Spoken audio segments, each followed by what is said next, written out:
April മാസത്തിൻ്റെ 2-ാം ഞായറാഴ്ച നമുക്കൊരുമിച്ച് കർത്താവിനെ ആരാധിപ്പാൻ, ദൈവമുഖത്തേക്ക് നോക്കുവാൻ, ദൈവം നൽകുന്ന അനുഗ്രഹത്തിനായി, ഭാഗ്യത്തിനായിട്ട് ദൈവത്തെ സ്തുതിക്കാം.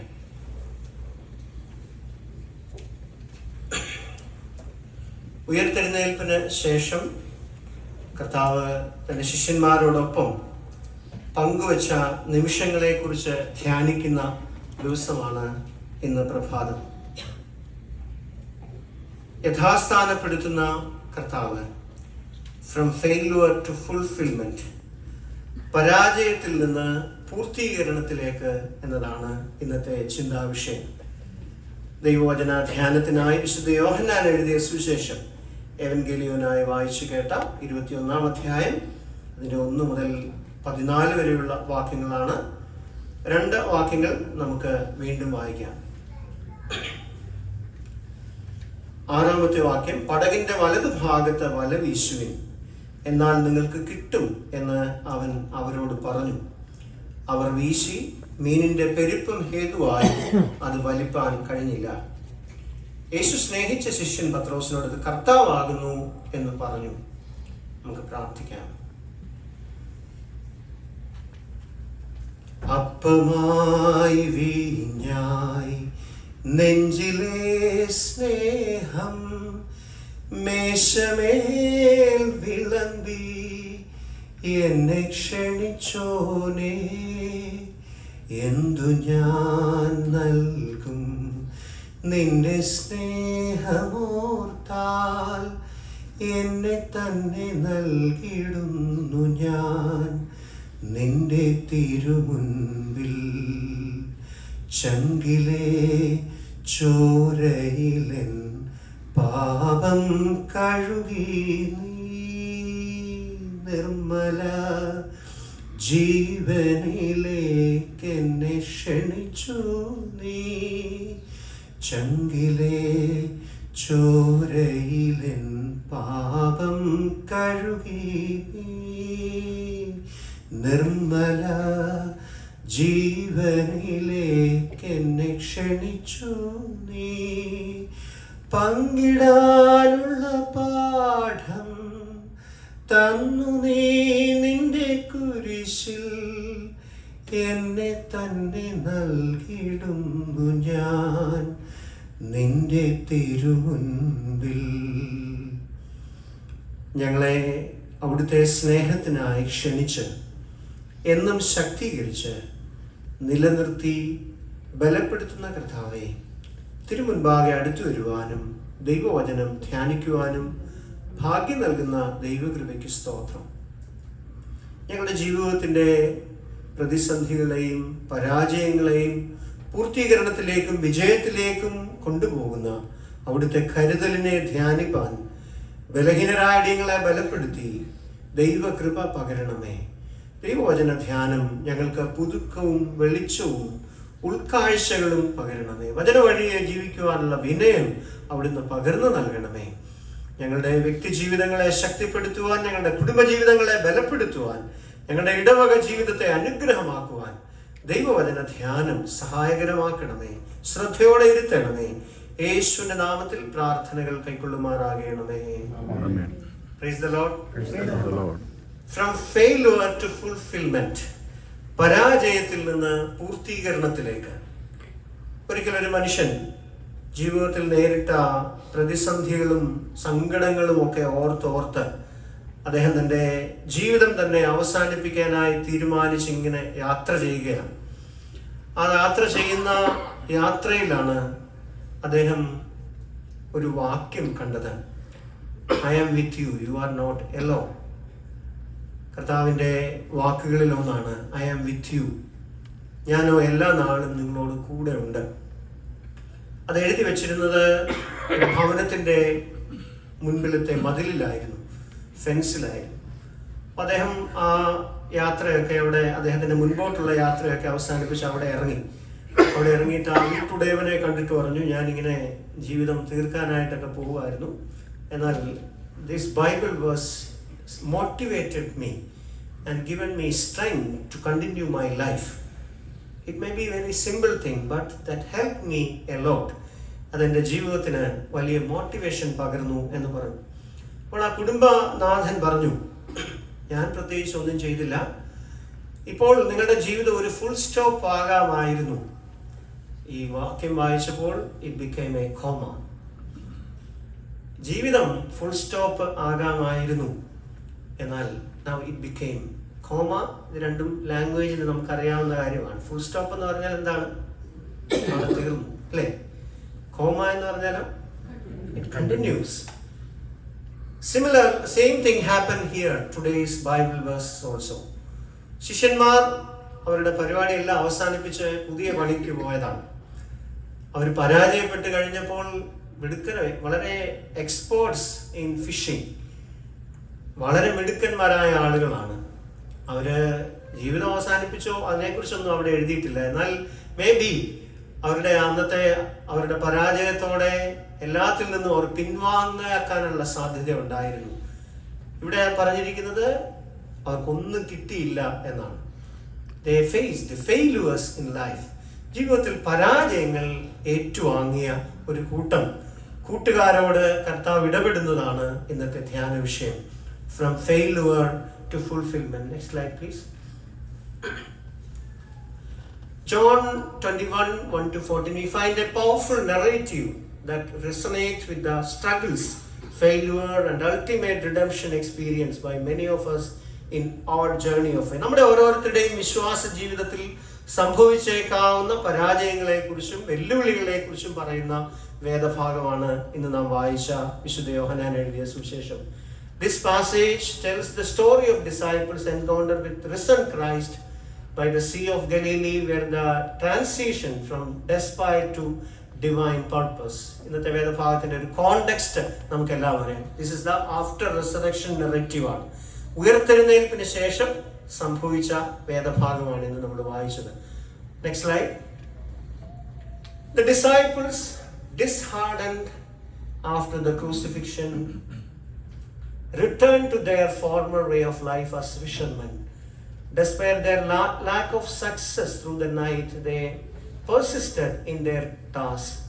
This persistence echoes the importance of perseverance in the face of setbacks.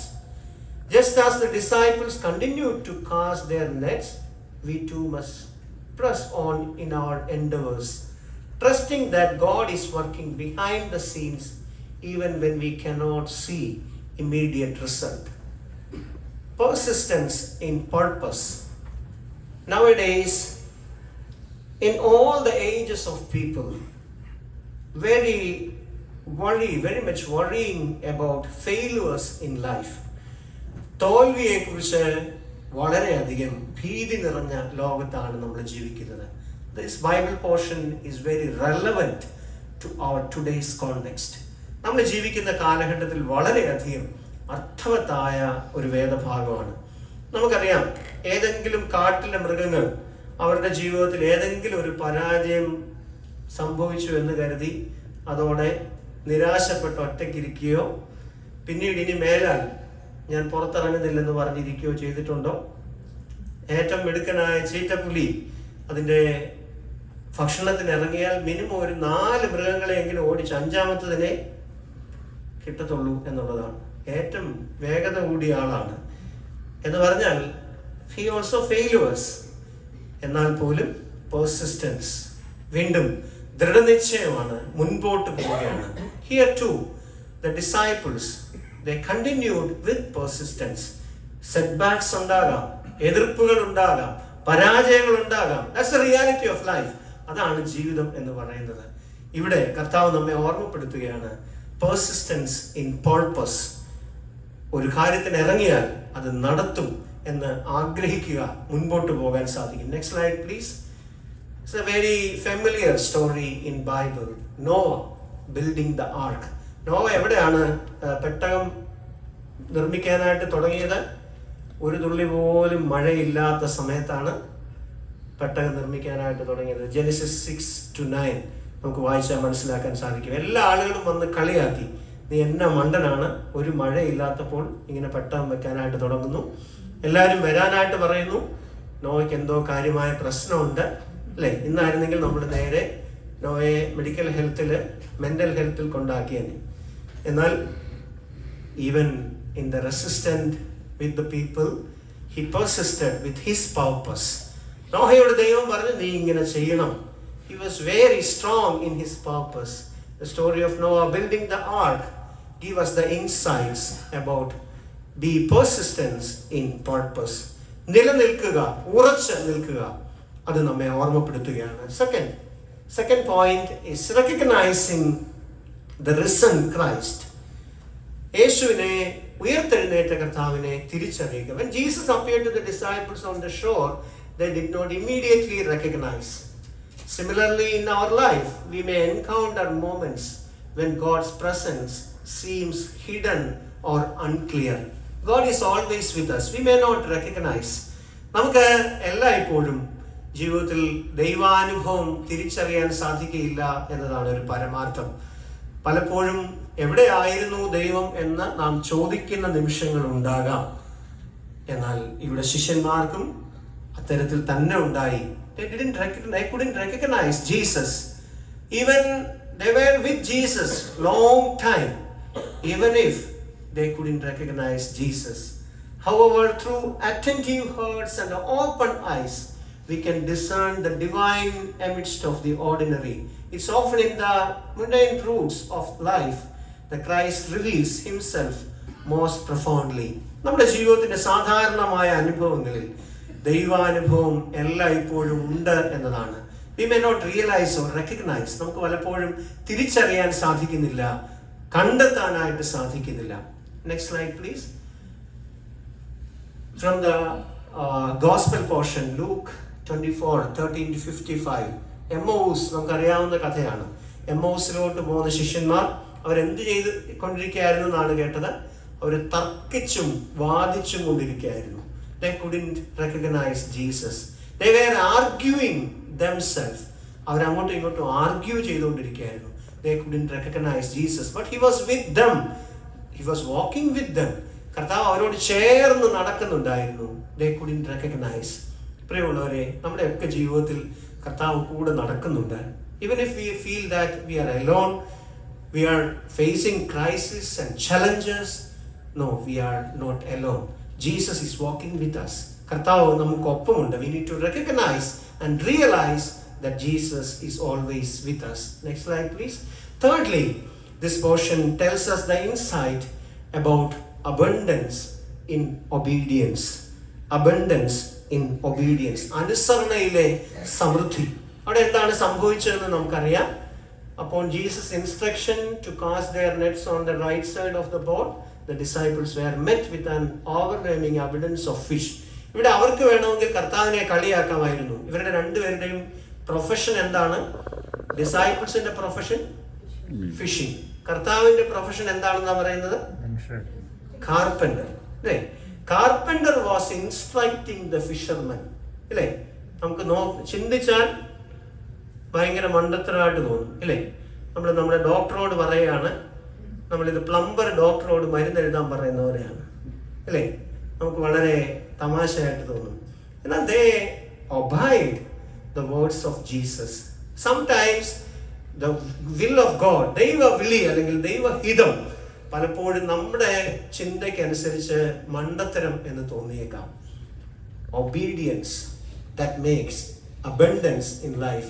This miraculous catch symbolized the blessings that flow from obedience to Christ's commands.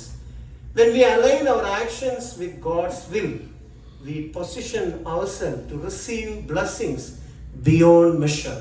Dear youngsters, this is a message to all of us. Sometimes our parents and elders are telling that you should obey them, you should obey or you should follow the Bible's way, God's way. In our age, we may not be supportive to our parents, but ultimately we can realize that obedience will give us insight or courage for our success. നമ്മുടെയൊക്കെ ചെറിയ പ്രായത്തിൽ മാതാപിതാക്കൾ, ഇന്ന് ഞാൻ Sunday സ്കൂളിൽ കുഞ്ഞുങ്ങളോട് പറഞ്ഞു, കുഞ്ഞുനാളിൽ ഈ വേദപുസ്തകം പഠിക്കണം, മനപ്പാഠം പഠിക്കണം എന്ന് പറയുമ്പോൾ നമുക്ക് ദേഷ്യമായിരിക്കും അന്ന്. അല്ലേ? സന്തോഷത്തോടെ പഠിക്കുന്ന കുഞ്ഞുങ്ങൾ വളരെ കുറവാണ്, മൈനോറിറ്റിയാണ്. എന്നാൽ അന്ന് പറയുമ്പോൾ നമുക്ക് ദേഷ്യമായിട്ട് തോന്നിയാലും എന്നാണ് നല്ലതാണെന്ന് തോന്നുന്നത്? മുതിർന്നു കഴിയുമ്പോഴാണ്. അന്ന് പഠിച്ച വാക്കുവേ മനസ്സിലുള്ളൂ. When we are young, we by-hearted the Bible portions that it always resembles and resonates. വീണ്ടും വീണ്ടും നമ്മളെ ശക്തീകരിക്കും, ബലപ്പെടുത്തും എന്നതിൽ സംശയമില്ല. അതുപോലെ ഇന്ന കാര്യം ചെയ്യരുത്, ഇതാണ് നല്ലതെന്ന് പറയുമ്പോൾ അപ്പോൾ നമുക്ക് റെസിസ്റ്റൻസ് ആയിട്ട് തോന്നാം, ശരിയല്ലെന്ന് തോന്നാം. But ultimately that obedience will be helpful in our future. Similar thing happened here too. കർത്താവ് അവരോട് പറഞ്ഞു, നിങ്ങൾ അനുസരിക്കുക. They realized the abundance in their life. അവിടെ എഴുതിയിരിക്കുന്നത് അത്രയും വല നിറഞ്ഞ് കവിഞ്ഞു. അവരെല്ലാവരും ഒരുമിച്ച് ചേർന്ന് they were a failure in the beginning and the final part they became succeeded and they experienced abundance in life. ജീവിതത്തിൽ വലിയ സമൃദ്ധി അവർ അനുഭവിച്ചു എന്ന് മനസ്സിലാക്കാൻ സാധിക്കും. Similar next slide please.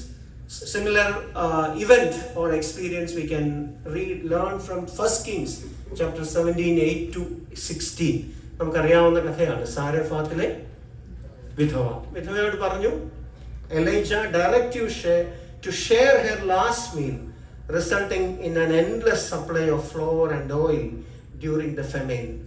ഒരു പ്രയാസഘട്ടത്തിൽ അവൾക്ക് വലിയ അനുഗ്രഹത്തിന് കാരണമായി തീർന്നു എന്നതാണ്. Obedience to the will of God, ദൈവഹിതത്തിന് അനുസരിക്കാനായിട്ട് ഇടയാകുമ്പോൾ ജീവിതം കൂടുതൽ അനുഗ്രഹമായി തീരും എന്ന ഓർമ്മപ്പെടുത്തലാണ്. Next slide please. Invited to fellowship, this is very very important. ഇതെല്ലാം ഈ തോറ്റ് പോയ പുള്ളികളെ വിജയിച്ച് തിരിച്ചു വരുമ്പോൾ അവർക്കുണ്ടാകാവുന്ന മനസ്സെന്തായിരിക്കും? മീൻപിടുത്തക്കാരെ മരപ്പണിക്കാരൻ ഉപദേശിച്ച് ശരിയാക്കി, അല്ലേ? തിരിച്ചു വരുമ്പോൾ അവരുടെ മനസ്സിൽ എന്തായിരിക്കും? ഒന്നാമത് അവരുടെ മനസ്സിലുള്ള ചിന്ത, ഇതുവരെ കൂടെ നടന്നിട്ട് എല്ലാം കളഞ്ഞിട്ട് പോയി എന്ന കാര്യം കർത്താവ് ചോദിക്കുമോ? അല്ലേ? നീ കളഞ്ഞിട്ട് പോയിട്ട് തോറ്റുപോയില്ലോടാ എന്ന് കർത്താവ് ചോദിക്കുമോ എന്ന് അവരുടെ മനസ്സിലൊരു പ്രയാസം ഉണ്ടാകാം. പിന്നീട് അവരുടെ ഒരു ഈഗോ ഉണ്ടാവും, ഇല്ലേ? We were fishermen, expert fishermen, and now this carpenter, Jewish carpenter, advised us and we became succeeded, ഇല്ലേ? അവരുടെ മനസ്സിൽ കുറെ ചോദ്യങ്ങളൊക്കെ ഉണ്ടാകാം. Even if in the midst of that all questions, Jesus invited them for fellowship. Following the miraculous care, Jesus invited the disciples to share in a meal with him. This gesture highlights the importance of fellowship in our spiritual journey. നമ്മുടെ ആത്മീയ ജീവിതത്തിലെ കൂട്ടായ്മ, ഓരോ ഞായറാഴ്ചയും കർത്താവ് ഈ കൂട്ടായ്മയിലേക്കാണ് വിളിക്കുന്നത്. നമ്മെ ഓരോരുത്തരെയും ഐലൻഡ്സ് ആയിട്ട് നിൽക്കാനല്ല വിളിച്ചിരിക്കുന്നത്. We all are live in this world with fellowship. മനുഷ്യന് ഏറ്റവും വലിയ അനുഗ്രഹം അല്ലെങ്കിൽ ആഗ്രഹങ്ങളിൽ ഒന്നാണ് കൂട്ടായ്മയിൽ ആയിരിക്കുക. So Jesus always invites us for fellowship. കൂട്ടായ്മയിലേക്ക്. Holy Communion is the greatest fellowship. കർത്താവ് കൂട്ടായ്മയിലേക്കാണ് വിളിക്കുന്നത്. ശിഷ്യന്മാരുടെ പോലെ നമ്മുടെ ഉള്ളിൽ കുറെ ചോദ്യങ്ങൾ ഉണ്ടാകാം. പരാജയപ്പെട്ടു പോയല്ലോ, കുഴപ്പമായല്ലോ, ഇങ്ങനെയാണല്ലോ, പ്രാർത്ഥിച്ചിട്ടും പ്രാർത്ഥന കേൾക്കുന്നില്ലല്ലോ. There may be lot of questions in our minds too. But Jesus always gives us the invitation for fellowship. Through communion with Christ and one another, we find a nourishment for our souls and strength for the road ahead. Just as Jesus denied with his disciples, he extends the same invitation to us today. കർത്താവ് തന്റെ ശിഷ്യന്മാർക്ക് നൽകിയ അതേ invitation, അതേ ക്ഷണം എല്ലാം ഇപ്പോഴും നമുക്കും പകരുകയാണ്. Next slide please. The Last Supper, the Holy Communion, എല്ലാവരെയും കർത്താവ് ക്ഷണിക്കുകയാണ്. ഓരോ വിശുദ്ധ കുർബാനയും ഈ വലിയ ക്ഷണമാണ്, ഈ ഒരു കൂട്ടായ്മയിലേക്കുള്ള ക്ഷണമാണ്. ഒരേ അപ്പത്തിന്റെ അംശികളും ഒരേ പാനപാത്രത്തിൽ നിന്ന് കുടിക്കുന്നവരും, ഒരേ അപ്പത്തിന്റെ അംശികൾ, ഒരേ കലത്തിൽ നിന്ന് ഭക്ഷണം കഴിക്കുന്നവരാരാണ്? ഒരു വീട്ടിലാണ്, അല്ലേ? Same thing is happening in parish too. We are drinking from same, ഒരേ ചാലിസ്, ഒരേ അപ്പത്തിൽ നിന്ന് ഒരേ അപ്പത്തിന്റെ അംശികളും ഒരേ പാനപാത്രത്തിന്റെ പങ്കുകാരുമായി. It's a great fellowship. കർത്താവിന്റെ വലിയ കൂട്ടായ്മയാണ്. Finally commission for kingdom work. അവരെ വലിയ ഉത്തരവാദിത്വം ഏൽപ്പിക്കുകയാണ്. ജീവിതമല്ല ഇപ്പോഴും ലൈഫ് ഈസ് ഫോർ റെസ്പോൺസിബിലിറ്റി. ജീവിതം എന്തിനുള്ളതാണ്? വെറുതെ ജീവിച്ചു തീർക്കാനുള്ളതല്ല. Life is for responsibility. In the final moments of this passage, Jesus reinstates Peter, who had previously denied him, and commissioned him to feed my lambs. This act of restoration underscored God's grace and His ability to use even our failure for His glory. Like Peter, we are called to serve God's kingdom with humility and boldness, knowing that our past does not define our future. Underline that final 2 verses. Our past does not define our future. Repeat. Our past does not define our future. നമ്മളെല്ലാവരും ഇങ്ങനെ സത്യത്തിൽ ഇന്ന് ജീവിക്കുമ്പോഴും ഇന്നലെയും ചിന്തിച്ചുകൊണ്ടിരിക്കുന്നവരാണ്. No, ഇവിടെ ശിഷ്യന്മാർ അങ്ങനെ ആയിരുന്നു. No, Jesus reinstated, വീണ്ടും അവരെ ശക്തീകരിക്കുകയാണ്. And Jesus transformed and commissioned them for greater responsibility. പ്രിയമുള്ളവരെ, നമ്മുടെ ജീവിതം ഓരോ ദിവസവും പുതിയ പുതിയ ഉത്തരവാദിത്തത്തിനായി ദൈവം ശക്തീകരിക്കുകയാണ്. ദൈവഹിതം നിറവേറ്റാനായി നമ്മെ ആക്കിയിരിക്കുന്ന ഇടങ്ങളിൽ കൊച്ചു കൊച്ചു പ്രകാശം കൊടുക്കാനായി. In our family, in our work place, wherever we are planted, നമ്മെ ദൈവം എവിടെ നട്ടിരിക്കുന്നോ അവിടെ ഫുൾഫിൽ ചെയ്യാൻ, ഫലം കായ്ക്കാൻ കർത്താവ് നമ്മെ ആക്കിയിരിക്കുന്നു. Finally next slide. സോളിന്റെ കൺവേർഷൻ നമുക്കറിയാമല്ലോ. Conversion of Saul on the road of Damascus, transforming him from persecutor of Christians to one of the greatest apostle of the faith. Final slide. And finally, as we reflect on the transformative power of John 21:1-14, may we be inspired to preserve in our purpose, recognize the presence of risen Christ in our minds, obey His commandments with faithfulness, partake in the fellowship of believers, and embrace our commission to serve God's kingdom. Like disciples who witnessed the miraculous catch of fish, may we too experience the abundance of God's blessings as we our journey. നമ്മളെല്ലാവരും യാത്രക്കാരാണ്. നമ്മുടെ യാത്രയിൽ ദൈവനമ്പുരാന്റെ അനുഗ്രഹം അനുഭവിപ്പാൻ ഇടയാകട്ടെ. Persistence in purpose, recognizing the risen Christ, abundance in obedience, invitation to fellowship, and commission for the kingdom of God. കർത്താവ് നമ്മെ ശക്തീകരിക്കട്ടെ. ചങ്കിലെ ചോരയിലൻ പാപം കഴുകി നീ നിർമ്മല